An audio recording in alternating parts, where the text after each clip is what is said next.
Bueno, muy bien. La clase pasada estuvimos viendo interacciones fotohadrónicas. ¿Esto qué significa? Significa interacciones entre hadrones relativistas, en particular protones, y campos de radiación. La interacción más importante en ese aspecto es lo que se llama interacción de producción de fotomesones, o sea, producción de piones, que es el tipo más liviano de los mesones, por eh, interacción de un protón relativista con un fotón. O sea, esquemáticamente la interacción a la que me estoy refiriendo es esta que está aquí. Protón más fotón nos puede devolver el protón original más un pión neutro, o protón más fotón nos puede convertir el protón en un neutrón y en un pión cargado. El neutrón, por supuesto, después va a decaer devolviéndonos el protón y agregando un electrón y un antineutrino electrónico, como hemos visto en el pasado. La primera de las dos reacciones que les he mencionado es más probable que la segunda. Digamos, en 2/3 de los casos ocurre la primera y en 1/3 la segunda. La razón es que el pión neutro es ligeramente más liviano que el pión cargado y que el protón es más liviano que el neutrón. Eso hace que la primera interacción sea energéticamente más favorable.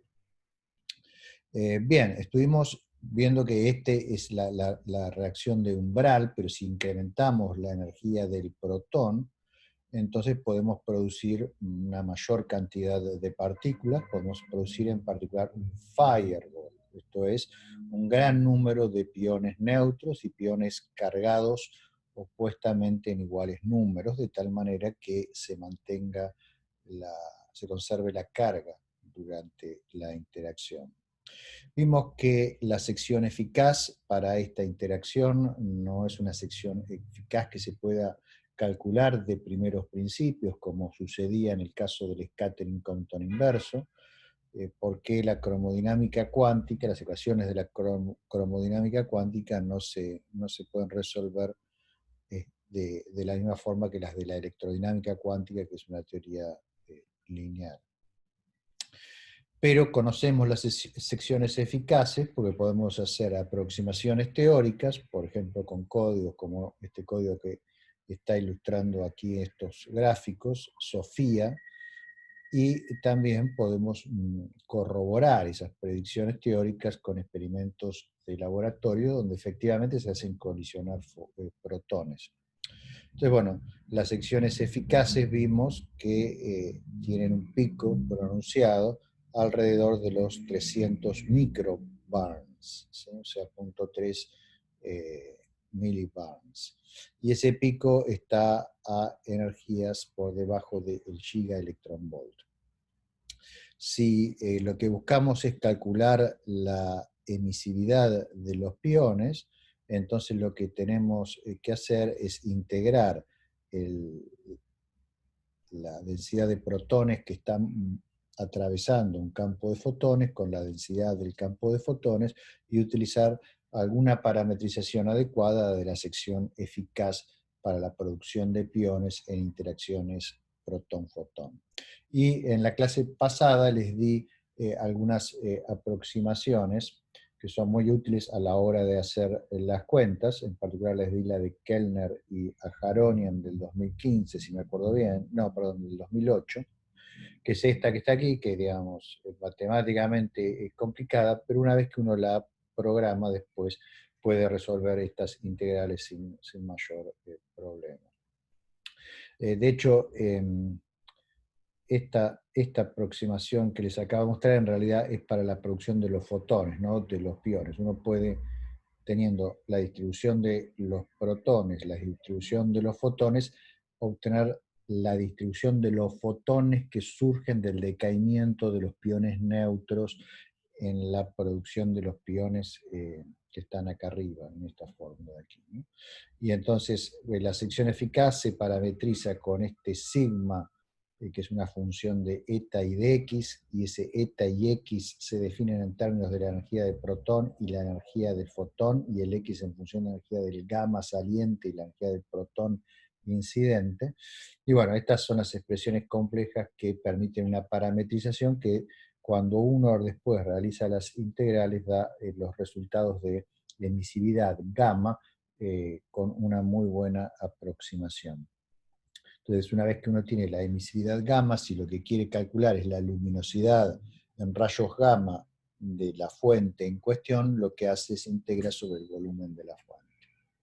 Bueno, vimos también que hay otro fenómeno que es la producción de pares electrón-positrón por interacción de un protón con un campo de radiación. Ese fenómeno se llama producción de pares por efecto Bethe-Heitler, o sea, esencialmente es P interactuando con un fotón, nos devuelve el P y crea un par electrón-positrón.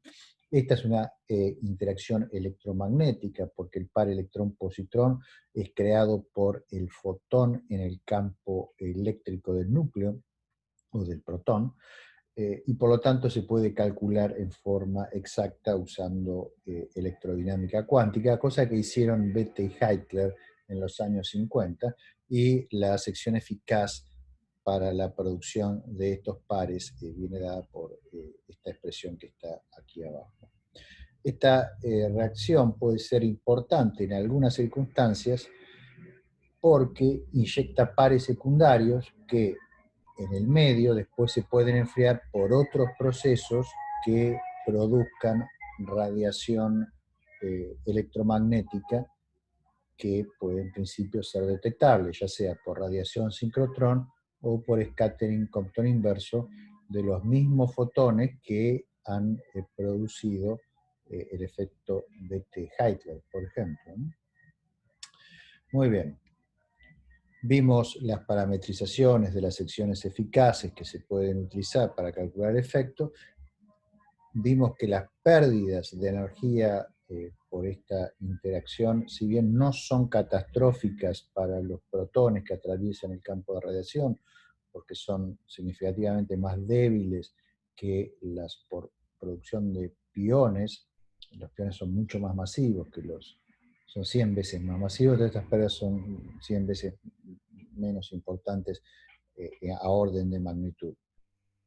Aún así, digamos, pueden llegar en algunas circunstancias a presentar una contribución apreciable en el espectro final de las fuentes. Una cosa interesante es que este mecanismo permite inyectar pares electrón-positrón en una fuente con energías más altas que las que se obtendrían si esas partículas fuesen aceleradas por un mecanismo difusivo en la fuente. ¿Por qué? Porque cuando uno las acelera, las partículas van sufriendo pérdidas radiativas, y las pérdidas radiativas para los pares electrón-positrón son mucho más severas que para los protones. Recordarán ustedes que la radiación sincrotrón es 1.000.000 de veces más severa para los electrones que para los protones. Entonces los protones en principio, por el mismo mecanismo y en las mismas condiciones, pueden alcanzar energías mucho más altas que los electrones.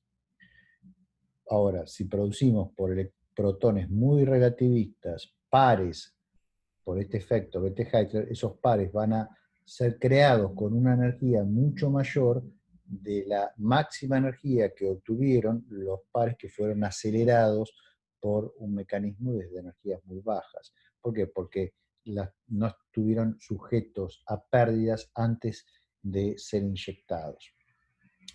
El resultado es que podemos llegar a tener entonces radiación sincrotrón, como se ve en este gráfico que les estoy mostrando aquí, a energías por arriba de los 100 megaelectronvolts, cosa que, como vimos hace un tiempo, es imposible si uno acelera las partículas por aceleración difusiva, por ejemplo, mediada por shocks, que opera en magnetohidrodinámica ideal, porque ustedes se acuerdan que la fuerza de reacción de la radiación sincrotrón vuelve prohibitivo el mecanismo, ¿sí? Bueno, y a lo largo de la clase fuimos discutiendo otros ejemplos donde estos mecanismos pueden ser relevantes. Discutimos los entornos de agujeros negros acretantes, supermasivos, también los jets de esos sistemas, en particular núcleos galácticos activos.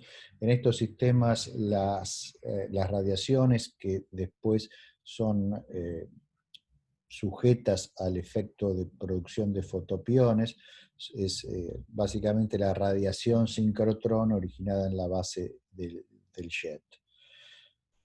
En algunos casos también puede aportar la radiación externa que viene del disco de acreción caliente que rodea la región central. Vimos que estos efectos también pueden ser importantes en los llamados microcuasares, que son sistemas binarios donde hay un objeto compacto, por ejemplo un agujero negro, que está acretando materia de una estrella compañera, y bueno, ahí también se producen chorros relativistas, y en esos chorros relativistas hay, digamos, partículas, protones en particular, muy energéticos, que pueden interactuar tanto con los fotones sincrotrón que son producidos en el propio jet, como con fotones que provienen del disco de acreción. Perdón por los ruidos, pero es que está lleno de malditos que andan con autos a toda velocidad, usan los caños de escape abiertos y encima ponen música horrorosa. Y por más que tengo la ventana cerrada, sus malditas producciones sonoras penetran igual en mi casa. Lo lamento, no tengo forma de blindarme de ello, ¿no? Bueno, estamos con otro tipo de radiaciones, las que se producían en el jet del microcuásar. Les decía que las interacciones de los protones relativistas pueden ser con los propios fotones sincrotrón, que como ven en esta distribución espectral que está aquí son muy abundantes en este tipo de fuentes, pero también con fotones que vengan de la corona alrededor del agujero negro, el disco de acreción o la estrella compañera, que puede también ser muy brillante y proveer un campo de radiación importante. Ahora, para que se produzcan piones es necesario que la energía del fotón en el sistema del protón sea mayor que la energía necesaria para materializar un pión. Esa energía es muy grande, 140 o 135 para el pión neutro mega electronvolts, ¿sí? Lo cual hace que los protones tengan que ser extremadamente relativistas si han de producir este tipo de radiación por piones. Entonces, en general, este mecanismo es relevante a energías muy altas, y eso se ve en este gráfico que yo les había mostrado en la clase pasada, donde a bajas energías domina la interacción protón contra protón, materia con materia, y a altas energías protón contra fotón, o sea, partícula contra un campo radiativo. Bueno, y cuando estábamos terminando la clase, les comenté que la creación de piones fija un valor máximo a los rayos cósmicos ultraenergéticos que pueden llegar a la Tierra desde fuentes extragalácticas, por la sencilla razón que la sección eficaz se comporta de tal manera que para energías mayores que 10 a la 5 por 10 a la 19 electronvolts, la propagación de estos protones en el fondo cósmico de radiación hace que las pérdidas por producción de pión se vuelvan catastróficas, ¿sí? Y eso, como se ve en este gráfico que está aquí, fija un límite o un horizonte, si se quiere, para la energía de los rayos cósmicos. O sea, no podemos recibir en la Tierra rayos cósmicos de energías mayores que 5 por 10 a la 19 si estos se originaron a una distancia mayor que, digamos, del orden de 100 megaparsec de la Tierra. Eso se debe al camino libre medio de estos protones en el fondo cósmico de radiación. Es imposible que un protón se propague por el fondo cósmico de radiación con energías mayores que 5 por 10 a la 19 y no interactúe con los fotones de este fondo. Al interactuar va a producir piones y rápidamente esas pérdidas son catastróficas, por lo cual enfrían al protón por debajo de la energía de umbral de producción de piones. Entonces eso suprime el flujo de rayos cósmicos de ultra alta energía. Ese efecto se lo conoce como el cutoff, ¿sí?, de Greisen, Satzepin y Kutzmin, ¿sí?, por las personas que lo descubrieron en la década del 60. En forma abreviada se lo llama espectro GZK o GZK cutoff, ¿sí?, a esa supresión de los rayos cósmicos de ultra alta energía, que ustedes pueden observar en aquí los espectros obtenidos por observatorios de rayos cósmicos, como el observatorio Auger y el observatorio High-Res, más el Telescope Array aquí en esta línea en rojo. Fíjense que para energías mayores que aproximadamente 5 por 10 a la 19 electronvolts, o sea, por abajo de 10 a la 20 electronvolts, hay claramente un decrecimiento en el flujo de rayos cósmicos. O sea, hay una supresión de rayos cósmicos. Hay una discusión sobre si efectivamente esto es debido al efecto GZK o no, pero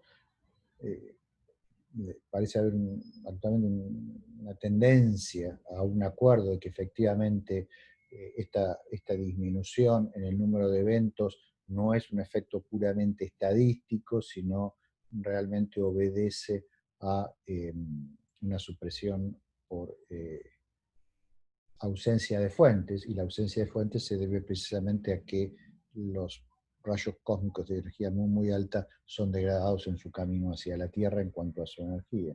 Ahora, sin embargo, ustedes verán que entre 5 por 10 a la 19 y 10 a la 20, incluso más de 10 a la 20, como este super evento que está aquí, aún hay algunos eventos. Entonces la pregunta es, ¿de dónde salen esos eventos? Bueno, la respuesta obviamente es que tendrían que ser producidos a distancias relativamente cercas de nuestra galaxia.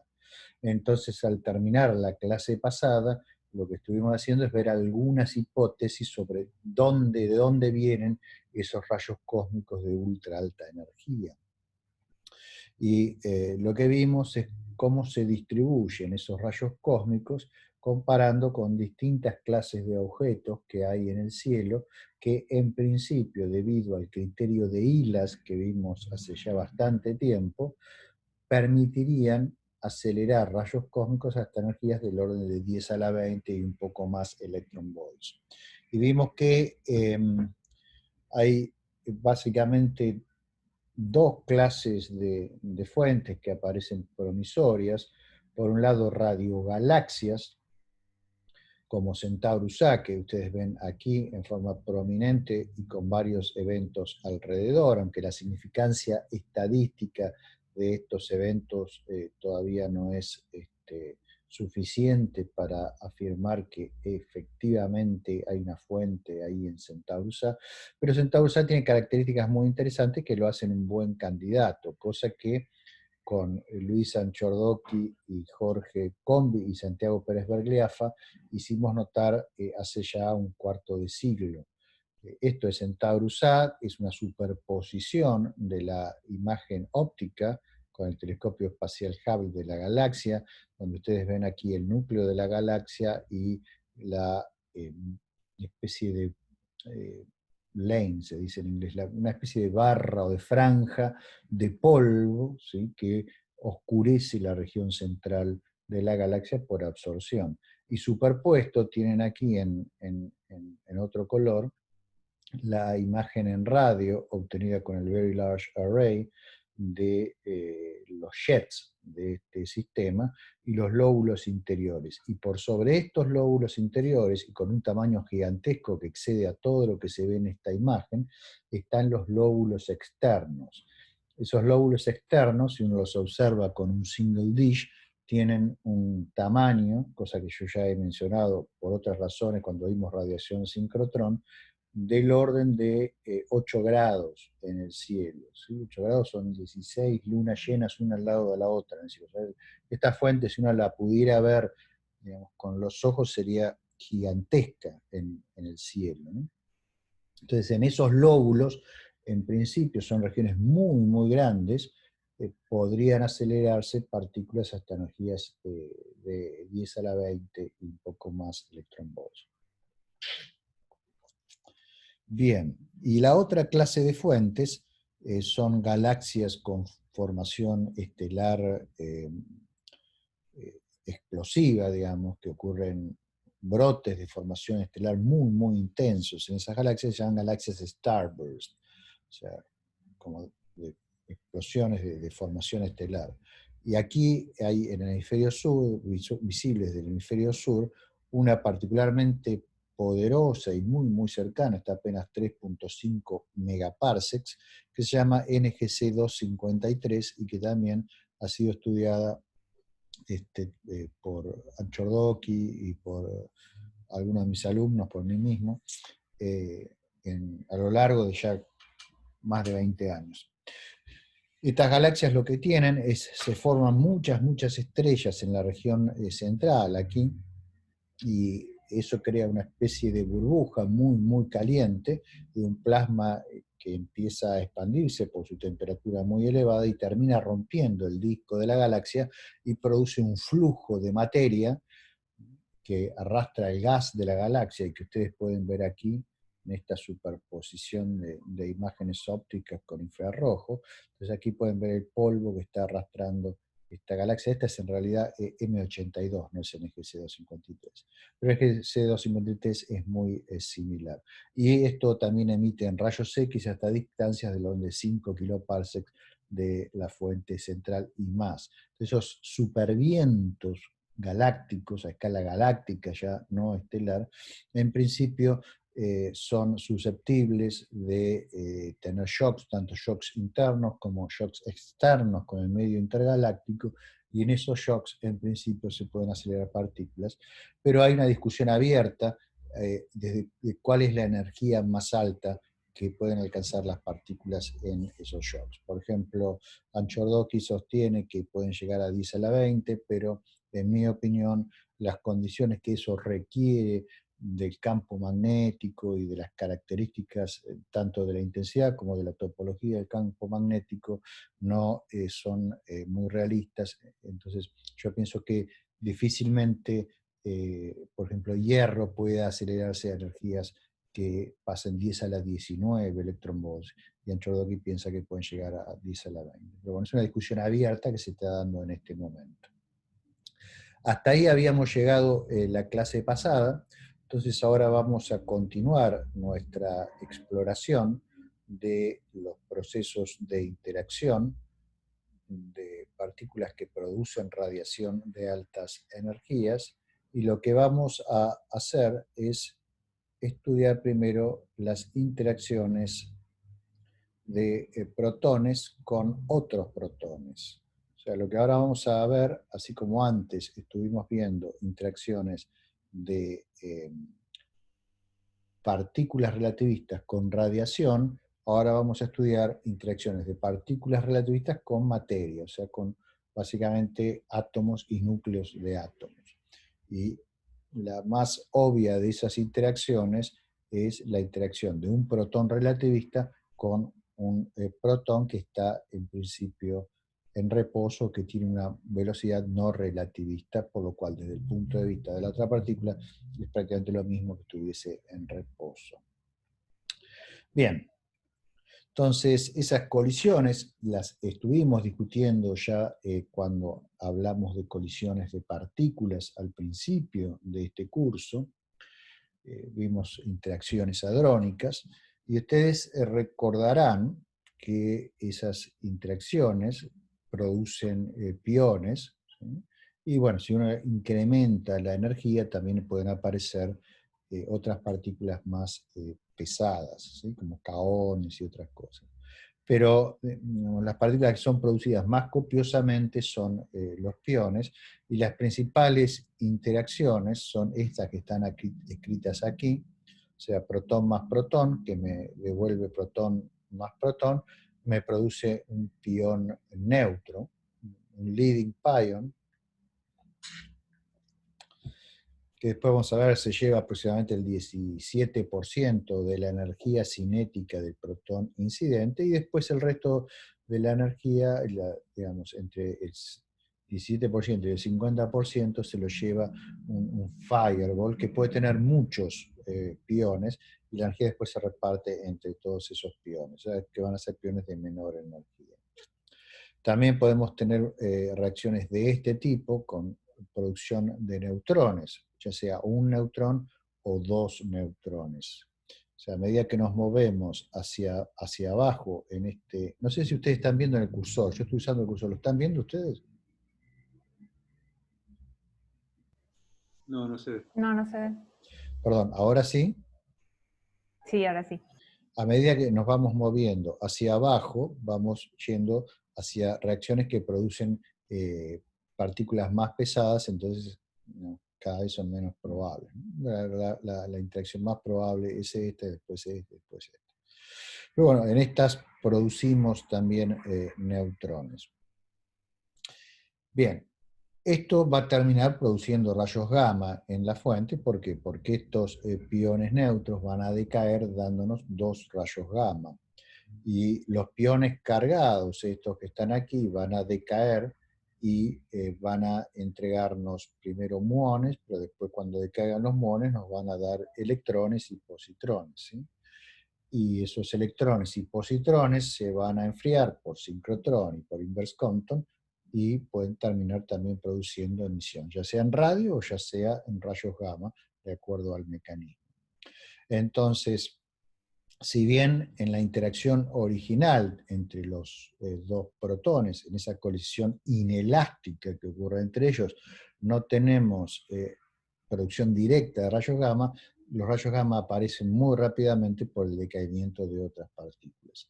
De ahí la importancia de este proceso para tratar de entender la naturaleza de fuentes de rayos gamma, particularmente cuando éstas están en un ambiente donde hay materia, ¿sí? Donde hay materia no relativista, donde hay, por ejemplo, gas frío que puede hacer de blanco a los protones relativistas.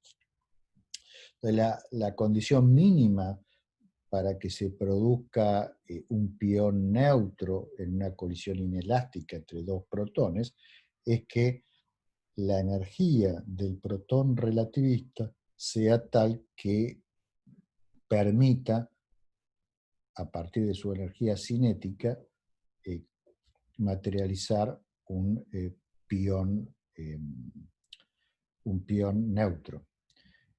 La energía en reposo del pión neutro es de 150 megaelectronvolts, ¿sí?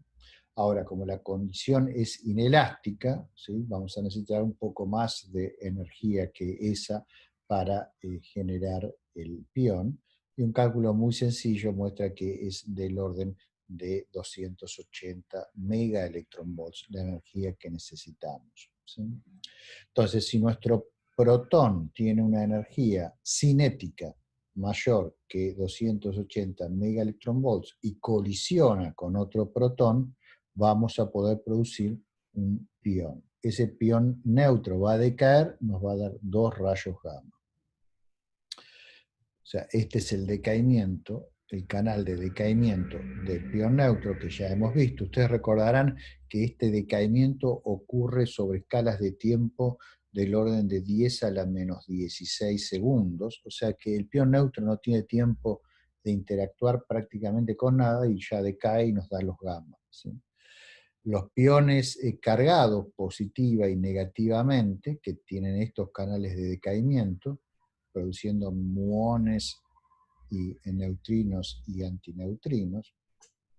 Estos viven mucho más, viven del orden de 10 a la menos 7 segundos, y por lo tanto, en principio, estos pueden interactuar antes de decaer si están en un medio muy, muy denso o en un medio en el cual la densidad de energía de la radiación es muy, muy alta.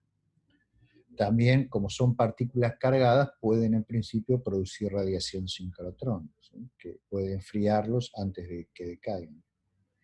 Y los muones estos que aparecen aquí del decaimiento de los piones, que recordarán son como electrones más pesados, viven 10 a la menos 6 segundos y después decaen entregándonos pares electrón-positrón y neutrinos y antineutrinos electrónicos.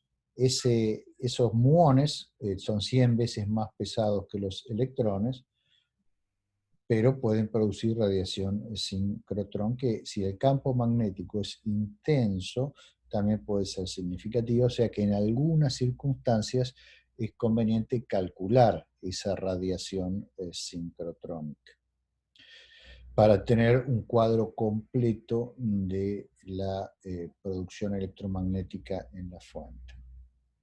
Bueno, veamos ahora con un poquito más de detalle la creación de rayos gamma por el decaimiento de fotones. Como está empezando a darme el sol en la cara que ustedes están viendo, ¿sí? De la ventana que tengo ya, voy a ir a hacer la ventana y ya vengo, ¿sí? Y seguimos con esto.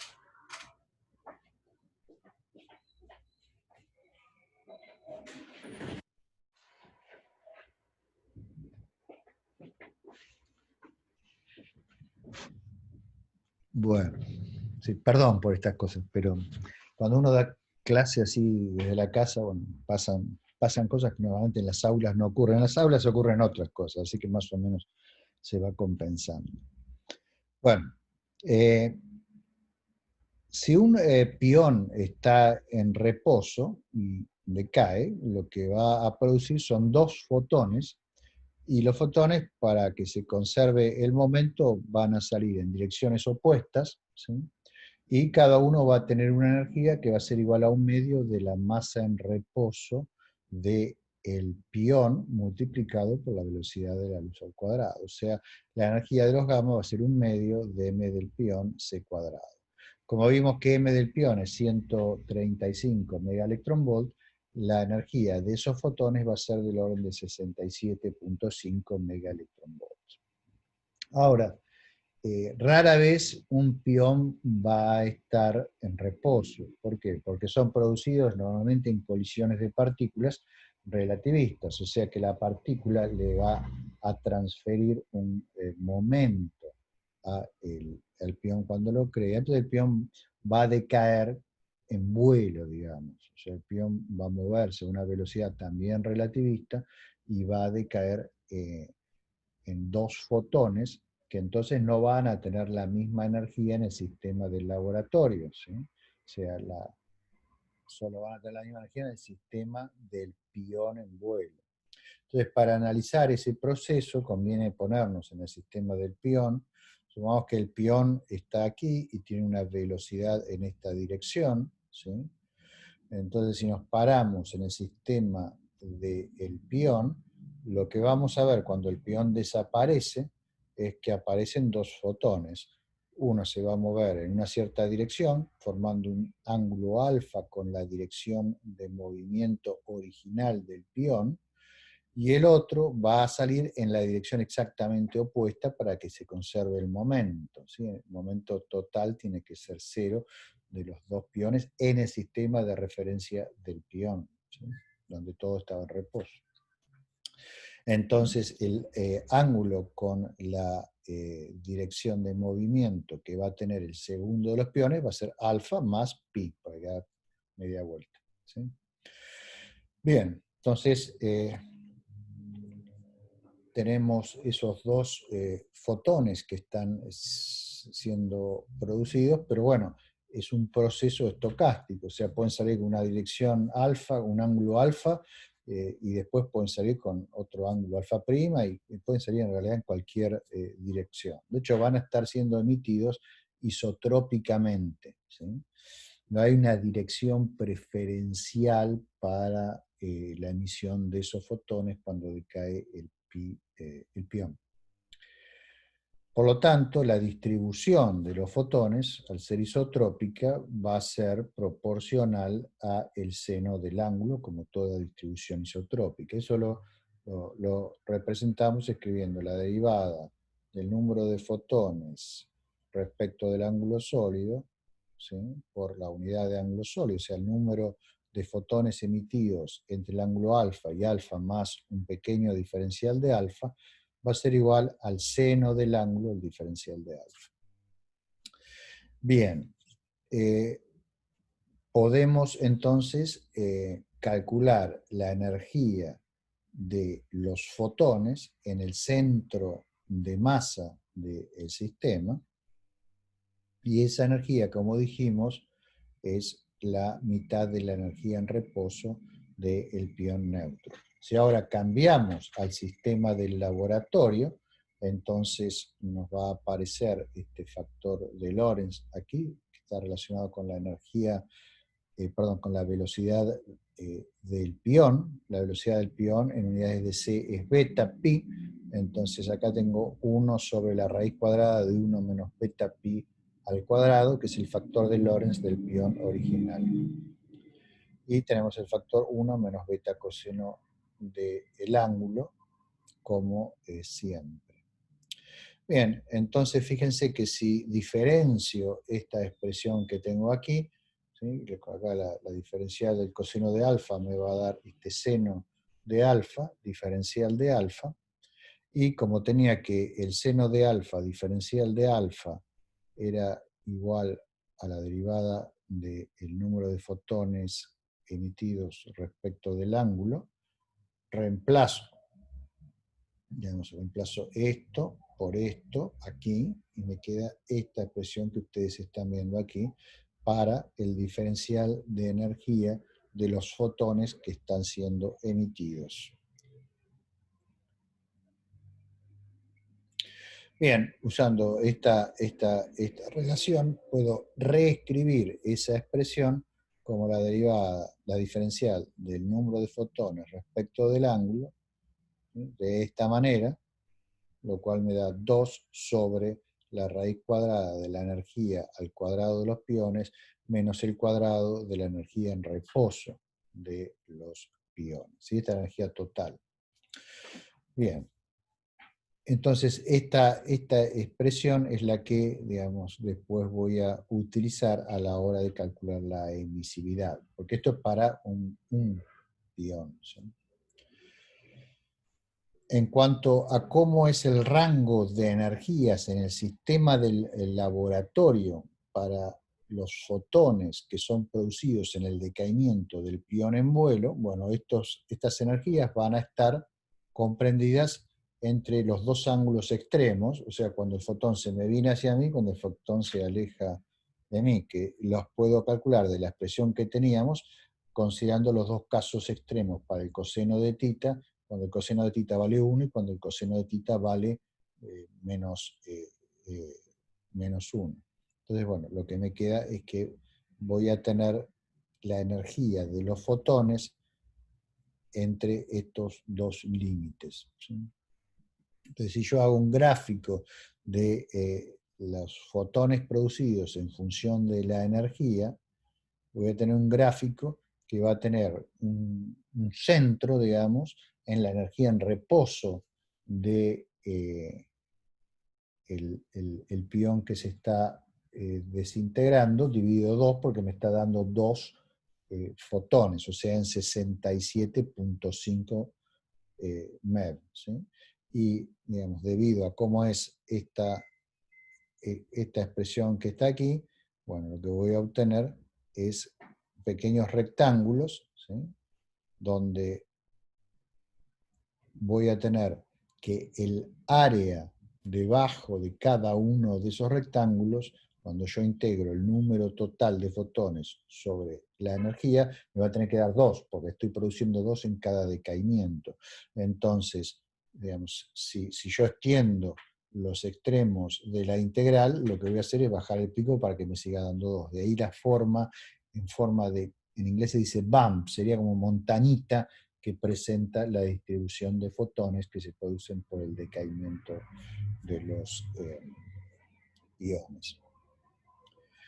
Bueno, ¿qué pasa si quiero conocer la emisividad que obtengo cuando estoy bombardeando, por decirlo así, un cierto blanco que tiene una densidad numérica de fotones n chica de fotones, no, de protones, perdón, por hidrógeno, ¿sí? Porque en general el elemento más abundante que hay en el universo es el hidrógeno, y el núcleo de un átomo de hidrógeno es un protón, o sea que si yo estoy bombardeando hidrógeno con protones relativistas, lo que va a pasar básicamente es que voy a tener interacción de protón relativista con un protón que está en reposo, que es el proceso que estamos discutiendo ahora, ¿no? Entonces, una situación es concebible en astrofísica que tengo un gas formado por hidrógeno con una densidad NH, H de hidrógeno, ¿sí? Y ahí inyecto una población de partículas relativistas que son protones. Entonces eso va a tener una distribución con la energía N de P en función de E. ¿Sí? NP en función de E de P, pues de protón, la P, ¿no? Entonces yo quiero saber la emisividad, lo que hago es lo que estábamos haciendo siempre. La emisividad para la producción de piones, estoy hablando. ¿Sí? Multiplico la velocidad del protón, que es la velocidad de la luz básicamente, porque es una partícula relativista, por la densidad de los blancos, e integro esto sobre todas las energías de los protones con la sección eficaz para la producción de piones, que va a depender tanto de la energía de los protones incidentes como la energía de los piones salientes. Y esto lo integro sobre todas las energías de los protones. Y eso me va a dar la emisividad total de piones, que si la integro a su vez sobre el volumen de la fuente, lo que me va a dar es el flujo de piones que voy a obtener de esa fuente. ¿Sí? Bien, ¿se entiende esto? ¿Sí? ¿Sí? ¿Sí? No sé si fue mi internet o nos pasó a todos. A mí el último cachito de recién de oración se me cortó, después de lo del volumen. Sí, a mí también. Bueno, puede ser que haya sido algo de internet, repito. Entonces lo que les estaba diciendo es que la forma en que calculamos la emisividad de la producción de piones por digamos, en una situación en la cual tenemos un blanco con una densidad N, y ahí le puse H porque supongo que es hidrógeno, con protones relativistas que tienen una distribución NP, que es una función de la energía. La emisividad entonces es como antes, el producto de la velocidad de los protones, que esencialmente es la velocidad de la luz, y por eso pongo una C aquí, por la densidad de las partículas, pero estas partículas blanco, que son los protones, están básicamente en reposo, o sea que no dependen de la energía, por eso lo saco afuera de la integral, ¿sí? Y lo que queda lo integro entre la energía mínima y la energía máxima de los protones relativistas, y estoy integrando para cada uno de los protones de mi distribución la sección eficaz para la producción de piones, que depende de la energía del protón y de la energía del pion. Estoy integrando sobre toda la energía de los protones. Eso me va a dar la emisividad de los piones, o sea, una función de la energía de los piones. ¿Sí? Y esta es la sección eficaz diferencial. Les estaba diciendo eso. ¿Sí? Entonces, bueno, lo que necesito saber es cuál es esa sección eficaz diferencial para la producción de piones en la interacción con protones. ¿Sí? Lo que se suele utilizar es una aproximación que se conoce como la aproximación de la funcional delta, que es esta que está escrita aquí, ¿sí? Donde la sección eficaz para la producción de piones por parte de protones que tienen energía EP viene dado por una delta en la energía, una delta de Dirac, ¿no? En la energía del pión menos la energía cinética del protón multiplicado por la inelasticidad de la colisión. Estas son colisiones inelásticas, ¿se acuerdan que les dije al principio? la inelasticidad de la colisión para la producción de un solo pión neutro es del orden de 0.17. ¿no? Entonces aquí se pone un 0.17 y se utiliza una parametrización para la sección eficaz total de la interacción PP, que se obtiene básicamente ajustando datos de aceleradores de partículas. Ahora les voy a mostrar cómo es el espectro. Entonces, si uno utiliza la aproximación de la delta, que es esta, ¿sí? Cuando uno va a la integral de la emisividad, a esta integral que está acá, aquí mete esa expresión con la delta, ¿sí? Entonces tiene una integral de una delta, y esa integral se resuelve fácilmente en esto que está aquí, ¿sí? Donde estoy aplicando simplemente las propiedades de la integral de una delta de Dirac. Entonces me queda que la emisividad de los piones va a ser proporcional a la velocidad de la luz, la densidad del blanco, dividido la inelasticidad por la densidad de los, la densidad, la distribución de densidad de los protones y la sección eficaz esta total. Entonces, esa sección eficaz total se puede parametrizar de esta manera que ustedes tienen aquí, pero fíjense que esencialmente a bajas energías es del orden de 30 y pico de millibarns. ¿sí? Después, a medida que la energía se va incrementando, fíjense que este L que aparece aquí, L y L cuadrado, no es otra cosa que el logaritmo de la energía medida en un teraelectronvolt, en unidad de teraelectronvolt. Entonces esto crece muy lentamente porque es un logaritmo. ¿sí? Y aquí esta expresión que está aquí tiene esta energía de umbral que es 1.22 gigaelectronvolt, ¿sí? Que es la energía cinética de umbral que habíamos visto antes, más la energía en reposo, ¿sí? Que da 1.22 gigaelectronvolt. Entonces, la forma en que se comporta es esto que ustedes están viendo acá. Acá tienen la sección eficaz en millibarns, y aquí tienen la energía en teraelectronvolts. ¿sí? Y esto es esta curva que está acá, esta graficada es esta curva continua. ¿sí? Estos puntos que están en negrita son datos de aceleradores de partículas. ¿sí? Fíjense que ajusta muy bien, ¿sí? Y estos son cálculos hechos con numéricos, con cromodinámica cuántica para predecir cómo evoluciona la sección eficaz, que también ajusta muy bien esto que está acá. Entonces, bueno, esto lo pueden usar con confianza, entonces, ya que está bien verificado, y fíjense que estamos en el orden de prácticamente una sección eficaz constante en un valor de unos 34 millibarns hasta energías por arriba de teraelectronvolt. Eso facilita muchas cuentas. Bien, fíjense que todo esto que yo dije es para la emisividad de los piones, ¿sí? Pero esos piones después van a decaer y nos van a dar los rayos gamma. Pero ya vimos cómo decaen esos piones, ¿sí? Vimos que uno de ellos decae vieron cómo era el espectro que se producía, se los voy a recordar, estaba acá, ¿sí? ¿ven? 2 sobre la raíz cuadrada de la energía del pión al cuadrado menos la energía en reposo del pión al cuadrado. Entonces, si yo quiero la emisividad de los rayos gamma, esos serán los fotones que se producen por los piones cuando decaen, cada uno me produce 2 piones con esa distribución, entonces lo que hago es peso la emisividad que tengo para los piones con la expresión que les mostré antes, el 2 me sale afuera de la integral, integro desde la energía mínima de los piones hasta la máxima que haya, hasta infinito da lo mismo, van a ser leyes de potencia, o sea que se me van a cortar altas energías. Entonces me queda esta integral, ¿sí? Y la energía mínima se relaciona con la energía de los rayos gamma de esta manera.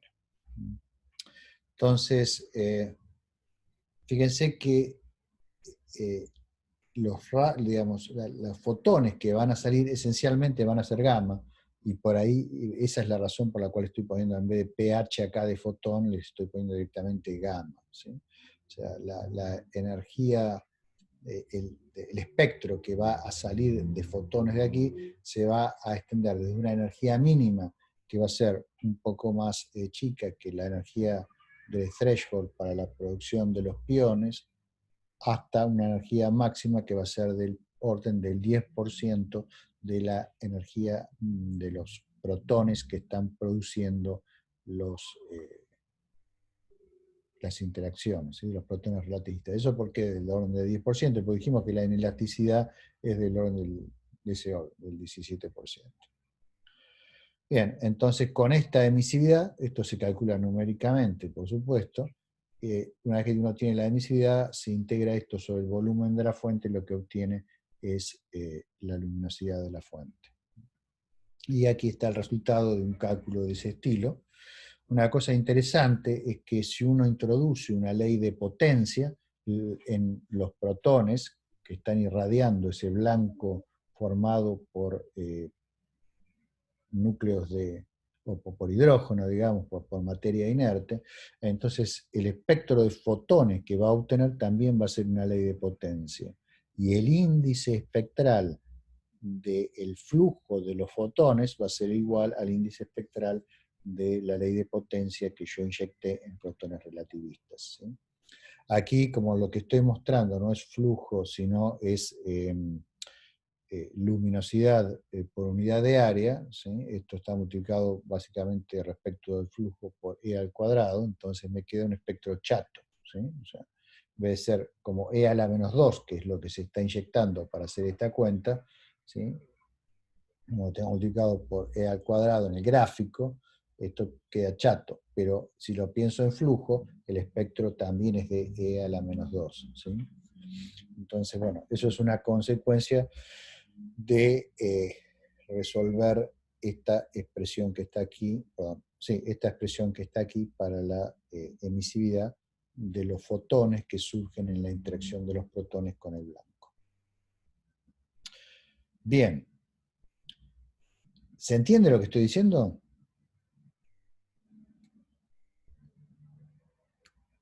¿Sí?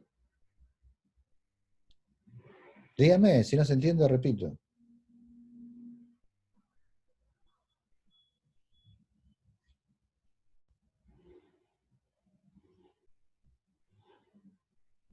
A ver, voy a agarrar uno al azar y le voy a preguntar a ver si se entiende.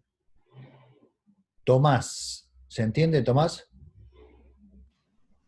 Mirá que casi que la veía venir, ¿eh?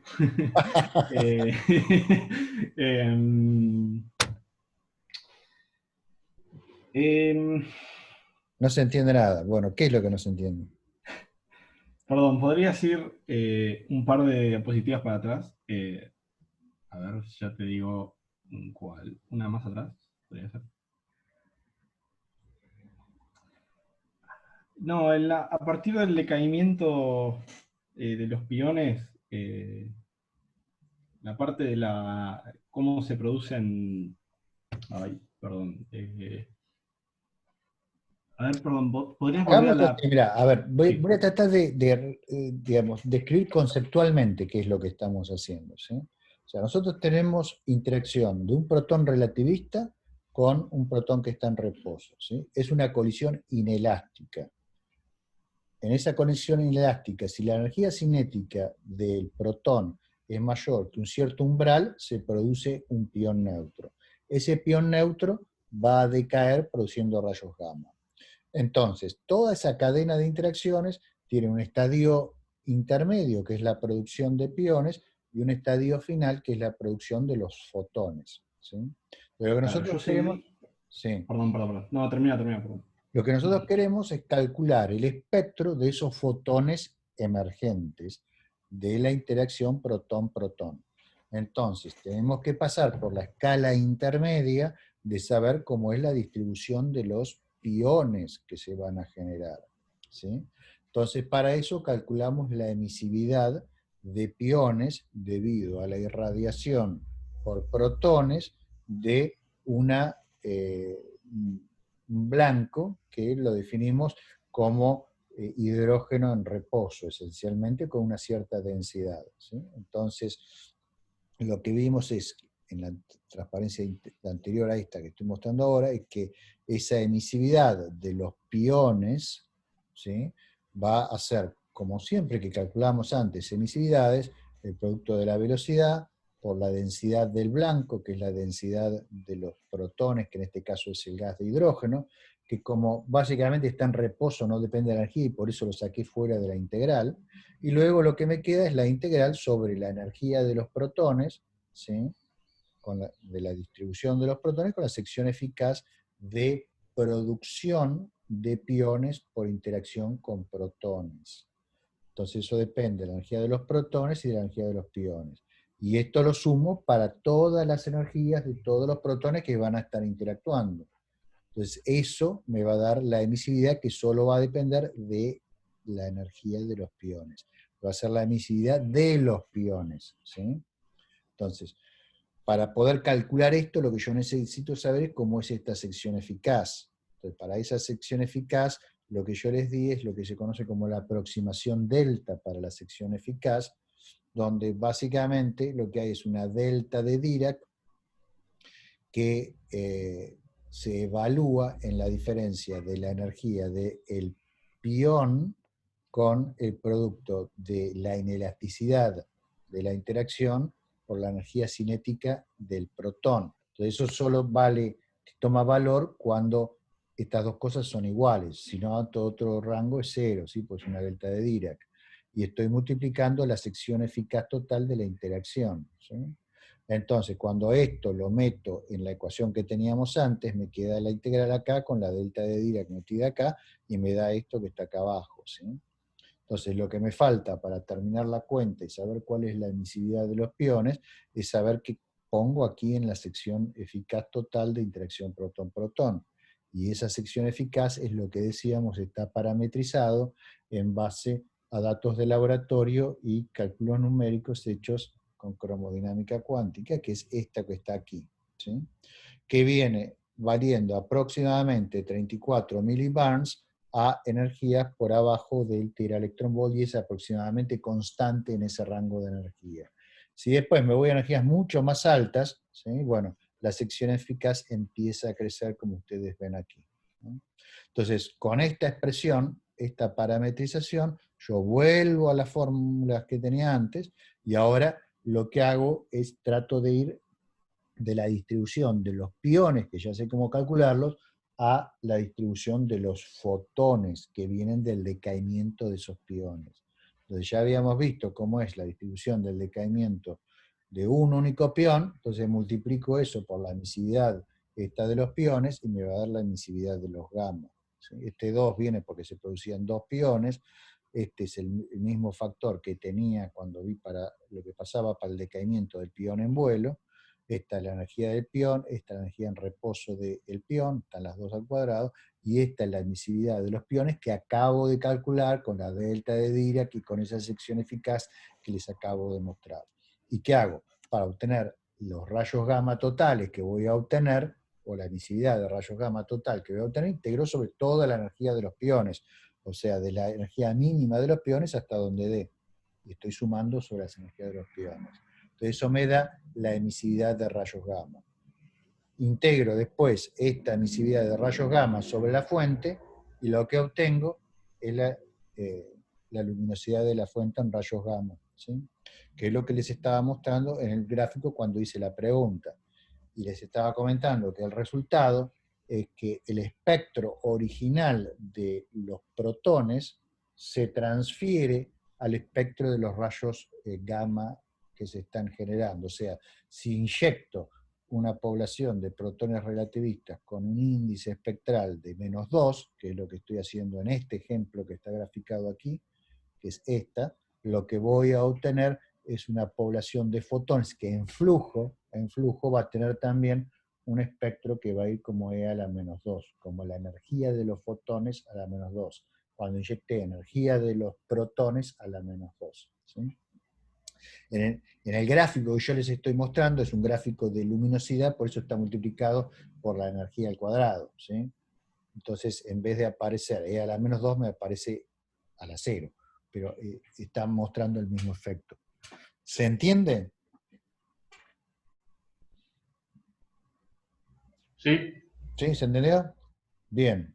Mauricio entendió. ¿Alguien más, ¿Alguien más entendió? ¿O repetimos si hay que repetir? No hay problema. Perdón, Gustavo, no te quiero mentir. Me cuesta conectar, o sea, de los dos pilares digamos, del análisis, ¿sí? La parte de la producción de piones, te seguí. Después el segundo tramo, que es de la producción de los fotones mismos, ahí me quedé pagando, digamos, ese tramito. Bueno, estábamos en que produjimos esto, digamos que esto es la emisividad de piones producida por la incidencia de protones con un cierto espectro en un blanco, ¿sí? Esto, hasta acá llegaste, ¿cómo sacábamos esto? Sí, sí, sí. Bueno, entonces ahora yo sé que en mi fuente está produciendo tantos piones por unidad de tiempo, por unidad de energía, ¿sí? Por unidad de volumen. Entonces, quiero saber cuántos rayos gamma salen, ¿sí? Pues yo sé que por un pión, lo que tengo es esta distribución que habíamos calculado al principio, perdón, acá no. Acá, esta de aquí, cuando hicimos el análisis de cómo decae un pión en vuelo, ¿sí? Yo sé que un pión me da dos fotones al decaer en vuelo, con una distribución en energía de esos fotones que viene dada por esta expresión diferencial. Entonces, si yo tengo no un pión que está decayendo, sino tengo un número Q sub pi de piones, simplemente multiplico esto por Q sub pi e integro, si quiero tener la emisión total, sobre todos los valores de pi, que no es otra cosa que lo que estamos haciendo aquí, ¿sí? Fíjate que es la misma fórmula que te acabo de mostrar un segundo antes, ahora integrada en la energía de los piones, ¿sí? Y multiplicada por la emisividad de los piones, ¿sí? Entonces eso me va a dar la emisividad en los rayos gamma.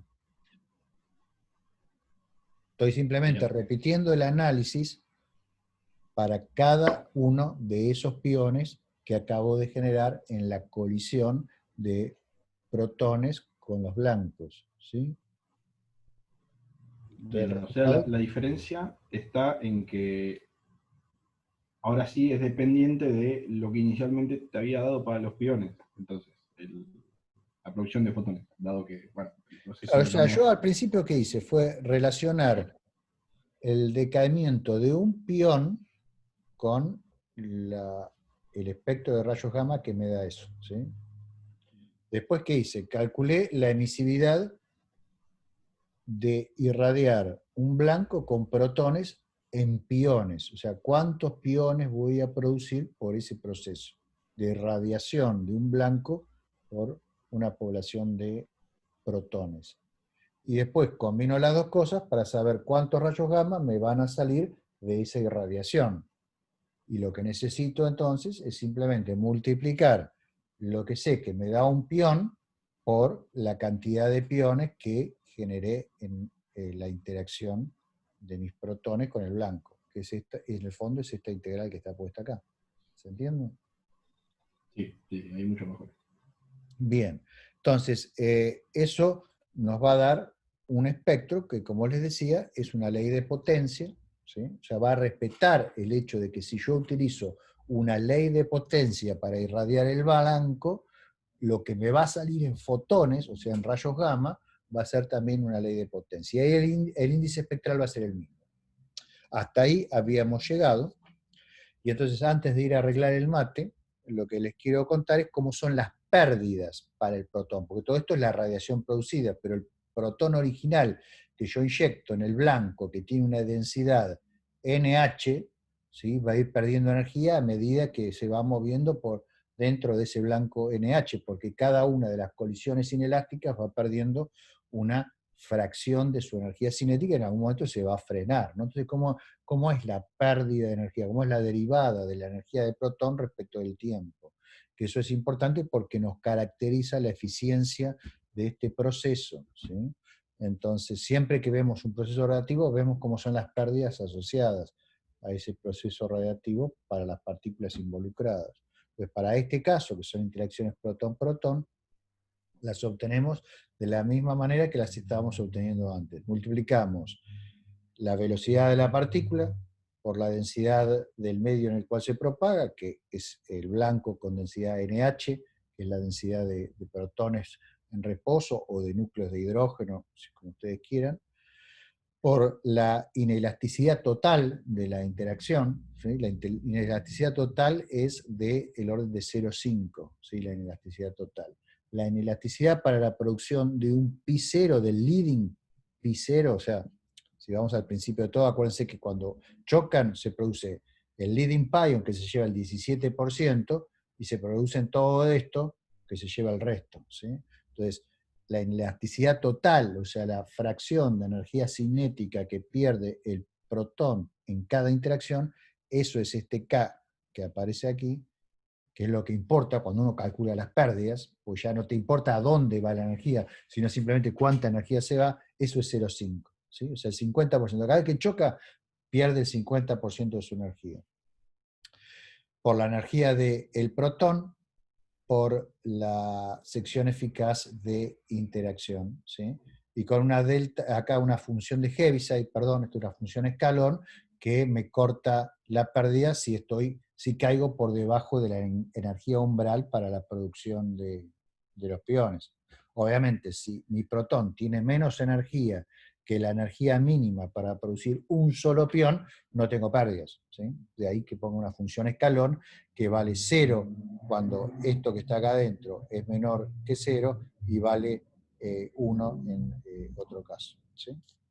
Entonces, para cuando la energía es mayor que la energía umbral, tengo que la pérdida viene dada por este producto, donde esta sección eficaz que está acá es básicamente la sección eficaz que les mostré recién, que es 34 milibarns. ¿Sí? O sea que si ustedes digamos, están a las apuradas y saben que su protón tiene una energía de, digamos, algo, no sé, 100 gigaelectronvolts, ¿sí? Bueno, 100 gigaelectronvolts, 0.1 teraelectronvolt.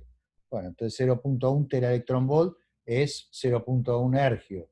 Entonces pongo acá 0.1 ergio, ¿sí? Acá pongo 0.5, esto debe tener una densidad, no sé, supongamos que tiene, no sé, una densidad de 10 a la 6 partículas por centímetro cúbico, pongo 10 a la 6 porque estoy con unidad de CGS, sección eficaz, 34 millibarn, ¿sí? Lo paso eso a CGS, un barn era 10 a la menos 24, si me acuerdo bien, centímetros cuadrados, milibarn 10 a la menos 27, y lo multiplico por la velocidad de la luz, 3 por 10 a la 10 centímetros por segundo. Bueno, eso me da las pérdidas en ergios por segundo. ¿Se entiende? A más densidad, más pérdida. A más energía, más pérdida. Las pérdidas van lineales con la energía. ¿Sí? Pero el resto de las cosas son constantes. ¿Se entiende? Sí. Bien. Entonces, acá lo importante es que las pérdidas son lineales con la energía. Cuando teníamos radiación sincrotrón, radiación Compton inverso, ¿se acuerdan? Eran cuadráticas en la energía. ¿Se acuerdan de eso? Entonces, estas pérdidas respetan el espectro. ¿Sí? Las otras no. ¿Se acuerdan que cuando teníamos inverse Compton o sincrotrón, el espectro se nos empinaba por el efecto de las pérdidas? ¿Sí? Acá no. Acá el espectro se mantiene igual. ¿Y eso por qué? Porque las pérdidas son lineales y no cuadráticas en la energía. Bueno, muy bien. Entonces, si esto se entendió, arreglamos el mate, detengo un segundo la grabación y retomamos con ejemplos. Bueno, si les parece, entonces continuamos viendo ahora algunos ejemplos concretos de este proceso que he mencionado. Interacción de protones relativistas con materia pueden ocurrir en circunstancias muy variadas. Una de ellas es la interacción de protones relativistas que han sido acelerados en un remanente de supernova con materia que o bien fue barrida por el remanente y pertenece a la propia cáscara del remanente, o bien nubes moleculares o atómicas que estén cerca del remanente y que ofrecen un blanco con una alta densidad de materia a los protones que han sido acelerados en el remanente. La situación sería una cosa como esta que ustedes tienen graficado aquí. Tenemos el remanente de supernova, ¿sí? Tenemos un shock interno, un shock externo, una cierta cáscara que ha sido formada por el material que el shock externo va barriendo del medio interestelar a medida que se propaga por él. Y bueno, los protones, que son acelerados en la onda de choque por un mecanismo tipo Fermi, si hay algún blanco, por ejemplo esta nube molecular que está aquí, penetran en la nube, interaccionan con un átomo de la nube, con un núcleo, producen un pión neutro, ese pión neutro decae y nos da rayos gamma que podemos medir con un satélite, por ejemplo Fermi, un satélite de rayos gamma.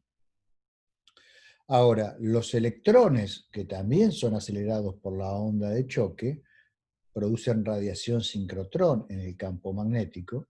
Recuerden que los electrones se enfrían eficientemente por radiación sincrotrón, pero no así los protones.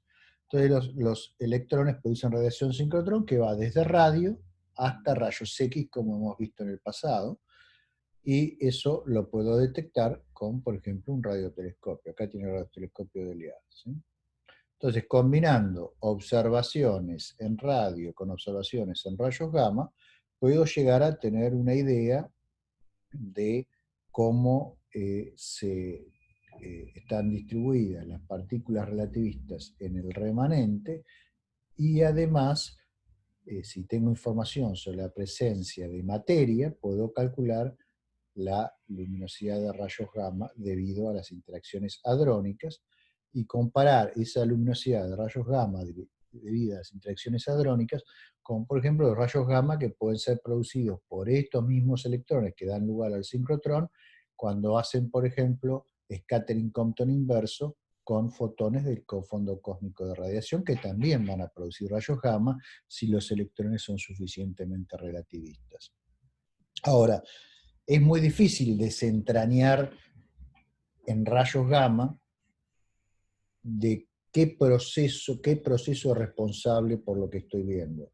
En base a observaciones en una única longitud de onda es muy difícil, por eso lo que se hace es se combina muchas longitudes de onda, y se trata de inferir, por ejemplo, también cuál es la materia que hay en el entorno de la fuente, para ver cuáles son los blancos que tenemos para los protones relativistas, y se trata de observar en rayos X para ver cuál es la energía máxima que van a tener esos electrones, al menos cuando son acelerados, y inferir campo magnético y otras cuestiones por el estilo. Entonces, por ejemplo, aquí lo que están viendo en esta imagen que está abajo es una superposición de datos obtenidos con distintas clases de instrumentos.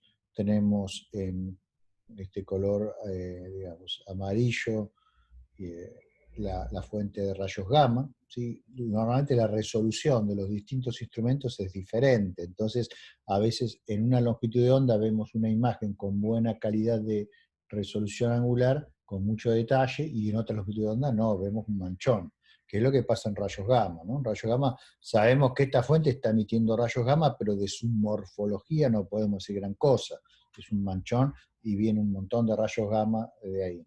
Ahora, si observamos la fuente en radio, ¿sí?, con una alta resolución angular, por ejemplo, con un interferómetro, podemos saber cómo es la shell y saber dónde está ubicada, y vemos que hay una muy buena coincidencia entre la shell y el lugar donde está el máximo de emisión de rayos gamma. O sea, fíjense que el punto más brillante del el mapa de rayos gamma está aproximadamente en el centro del remanente. El remanente es esto que está acá, ¿sí?, en radio. Y además acá tenemos graficado estas contornos, nos están indicando la distribución de materia que se puede obtener, por ejemplo, con observaciones de CO, ¿sí? El CO es el monóxido de carbono es un excelente trazador de nubes moleculares. Entonces, estos son lugares donde hay concentraciones de material, de nubes moleculares, que pueden hacer de blanco a los protones relativistas que son acelerados en el remanente.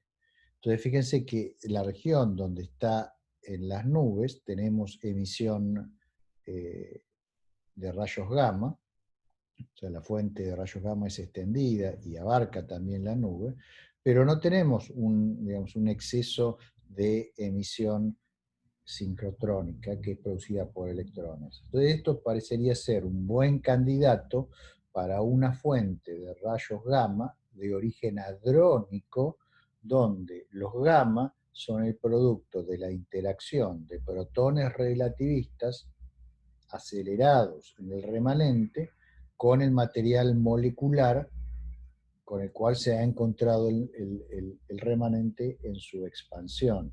Y si uno mira además, por ejemplo, en ciertas transiciones espectrales, por ejemplo, para el CO, la transición espectral, digamos, de 2 a 1, ¿sí?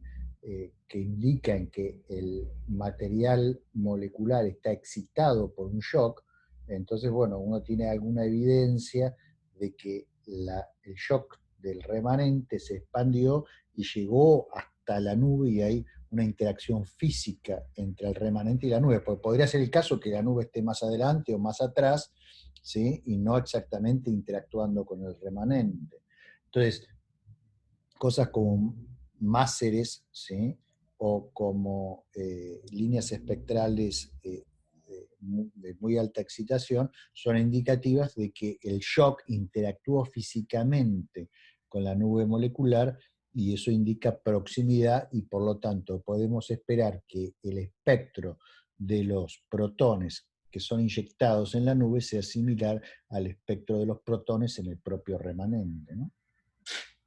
Entonces, con este tipo de análisis uno va infiriendo cuáles son las características en la fuente que está estudiando, ¿sí? O sea, tiene que conocer el medio, tiene que conocer las características de la propia fuente, tiene que tener alguna información sobre las partículas relativistas y tiene que tener información sobre los productos de las interacciones que se estén dando, en este caso en el área de los rayos gamma, en el rango de los rayos gamma. Entonces fíjense que de nuevo caemos en la astronomía multilongitud de onda, ¿no? O sea, estamos viendo una fuente de radio a rayos gamma y también la estamos estudiando con líneas espectrales para ver, para caracterizar su entorno. Bien. Si vamos a hacer un análisis desde el punto de vista de los espectros, también podemos sacar mucha información. Por ejemplo, esto es un espectro construido con datos que van desde radio, ¿sí?, hasta rayos gamma de alta energía. Tenemos radio aquí, tenemos rayos X aquí, esto es Usaku, un satélite de rayos X duro japonés. Tenemos datos de Fermi, el satélite de rayos gamma de la NASA, que funciona hasta energías alcanza el rango de decenas, hasta 100, digamos, giga electron volt, y después tenemos Veritas, que detecta rayos gamma de muy alta energía, es un arreglo de telescopio Cherenkov en Estados Unidos. Y esto es un espectro construido para el remanente de Tycho. ¿Sí? El remanente de Tycho se llama así, pues es un remanente histórico que fue descubierto en la explosión de supernova original por Tycho, ¿sí?, en el año 1500 y pico. O sea que es un remanente histórico y es un remanente muy joven. Entonces es particularmente atractivo para la aceleración de partículas, como vimos, ¿no? Entonces aquí ustedes tienen un ajuste de la emisión que va desde radio a rayos gamma, básicamente con radiación sincrotrón. Fíjense que La radiación sincrotrón son estas líneas punteadas que van por abajo de la línea negra, que es la suma de todo, ¿no? Y fíjense que el ajuste a los puntos observacionales donde estos están, tanto en rayos X como en radio, es excelente. O sea, no hay duda que la emisión a bajas energías, como en todos estos remanentes, es radiación sincrotrón. Ahora, ¿qué pasa a energías más altas? Bueno, como de aquí, de este ajuste de la parte baja del espectro, podemos inferir las propiedades de la población de electrones relativistas, podemos calcular cómo se enfría esa población por scattering Compton inverso en el CMB. Ahora, el problema es que cuando hacemos eso, nos da un flujo mucho más chico que lo que efectivamente se observa en rayos gamma. Fíjense, esto es lo que me da por inverse Compton, y esto es lo que se observa. Ahora, resulta que si uno hace un censo de la materia alrededor de este remanente, hay mucha materia. En particular hay bastante eyecta, es un remanente muy joven, entonces todavía es bastante denso, ¿no? Entonces, cuando uno calcula las interacciones de los protones relativistas, que debería haber si hay tantos protones como electrones, como uno espera de un medio que es neutro, con el gas que uno mide que hay ahí, entonces lo que obtiene es un excelente ajuste de la emisión de rayos gamma, tanto a energías de gigaelectronvolt como a energías de teraelectronvolt, lo que mide Fermi y lo que mide Veritas. Los electrones relativistas también pueden interactuar con materia por un proceso que vamos a ver quizá la clase que viene, que se llama Bremsstrahlung relativista, que también produce una ley de potencia similar al PP, pero fíjense que la intensidad de esa radiación es mucho más baja, ¿sí? De hecho, los electrones se enfrían de forma dominante por radiación sincrotrón. Entonces no les queda mucha energía para emitir acá en rayos gamma. Entonces este es un ejemplo de un remanente que se cree que su emisión en altas energías, en rayos gamma, esencialmente es emisión producida por la interacción de hadrones con materia.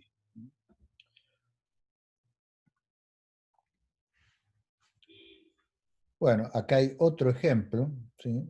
Esto lamentablemente no anoté de qué fuente es, pero digamos, lo que me interesa mostrarles aquí es la forma del espectro de rayos gamma, ¿sí?